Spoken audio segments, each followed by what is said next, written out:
Okay, so it's Friday afternoon and I'm having a fantastic time with some Cavapoo puppies. So I know many of you out there will be very, very jealous. These are a bit sleepy. They've been with our staff most of the morning. I'm also here with Ashley from Paws in Work. Yeah, that's it. Hi. What do Paws in Work do? In a nutshell, what you're experiencing here. So we're the only licensed company in the UK to provide puppy therapy to your workplace, office, conference. Effectively, in a nutshell, we bring litters of puppies for attendees, staff, to take a little break away from the day-to-day and to be present and focus on their well-being for a short period. And we've had a lovely couple of hours, I'd say. I think you guys came in about 8 o'clock this morning. Yeah. It's about lunchtime now. It's Friday. And we've got an office full of people because everybody wants to come in and see the puppies.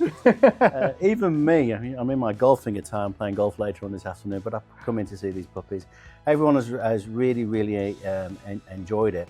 Had a real positive impact within the office. People have really engaged. As I said, there's a lot of people in the office today, which we don't generally get on a Friday. So no, thank you very much for coming in to see us. Pleasure.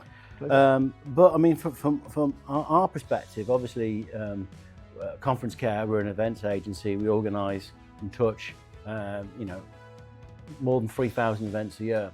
And I know that you guys were involved with one of our events recently at the QE2 Conference Centre, whereby the puppies were brought in to a wellness space for the exhibitors, for the delegates to experience a bit of downtime. And I think it's a great use of wellness spaces, which is common practice in events. And in terms of you guys, how many of those sort of jobs are you doing? How many times are you going to conference venues? Yeah, absolutely. Yeah. So conferences, we're definitely seeing a rise. I think obviously conferences, expos, they're looking for more and more ways to try and offer some element of innovation. We're seeing a lot more conferences trying to offer more sort of dedicated areas for wellness.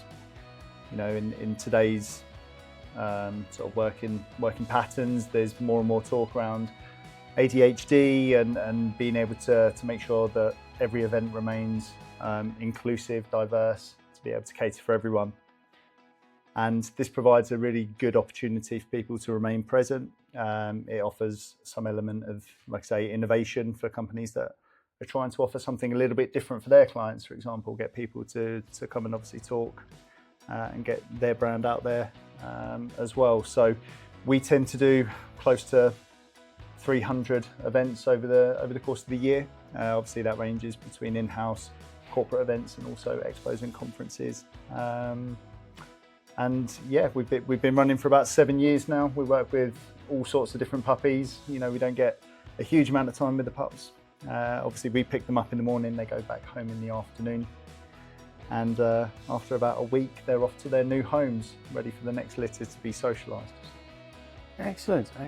And I think, in events, I think a lot of organisations are putting in place wellness areas and everything else, but there's such an underutilised area. You go in there and there's one or two people in there, they're probably on their phone doing some work or whatever.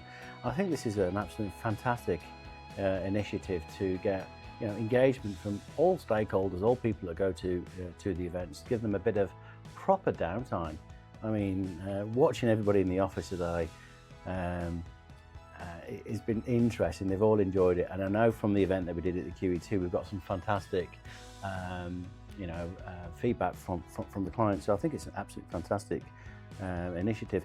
Do they bite? Do people often get bitten by them?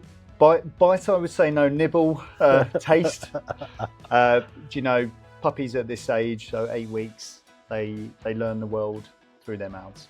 They're teething. But all of the socialisation that they learn done in a very careful and very well structured approach ensures that these guys benefit more from this than anybody. Now, obviously, people question that when they see obviously the benefits of the staff and you get to see it firsthand. But the puppies really are the #1 priority, and they really benefit from this more than anyone. No, they're great. I mean, I've had a few licks, certainly no bites, but that's very interesting. And in terms of the puppies, I mean, obviously they get older, how do you keep? I'd say keep them fresh, but how do you keep them? The supply. Yeah. What's the supply? Yeah, no, like? great question. It's probably the number one question we get asked is where do you get the puppies from? Now, obviously, we don't own puppies that we work with. We pick them up in the morning. We spend the day with them, socialising. They go back home in the afternoon, ready for obviously a good sleep, and obviously to be returned to mum. At this age, breeders, owners need some extra support.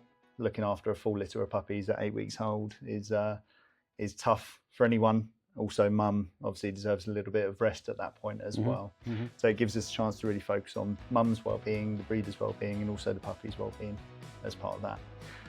We obviously have an ever-expanding network of breeder partners, good, ethical, reputable breeder partners, and typically good, ethical, reputable breeders have a good network of good, ethical, reputable breeders. So the puppy supply, should we call it that, is actually one of the easier parts. Okay, fair enough, interesting.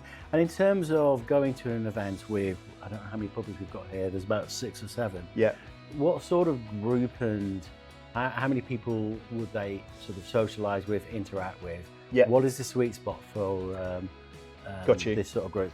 So based on the full-size setup, so what we're in today is our larger end, so that's about 5 by 4 meters, just to give an idea of understanding. We can operate 9 sessions throughout the day, 25 minutes each, of up to 9 attendees. So we're talking 81 attendees on the top end. But if we go to more small, private, focused expos, we can obviously downsize that as well. But 81 is the top end across 9 sessions. And have you had any feedback? I'm just thinking, have any feedback in terms of the puppies are at an event, they're at a conference, they're at an exhibition, and because you guys are there, people who typically may have been a virtual attendee, decided actually to go to the event because they want to see the puppies. Has it had a positive impact on the attendance of events? Absolutely. Certain conferences, certain expos are publicised more than others, and I think it's always a selling point. We're going to have puppies there as part of an activation, giving you a break. I can only just give some feedback on some stats. One of the most recent ones that we ran at the NEC in Birmingham, we had over 650 people sign up for spaces. Great networking opportunity, great element of organic marketing for people to shout about why they're obviously at the expo and some of the benefits that it can bring.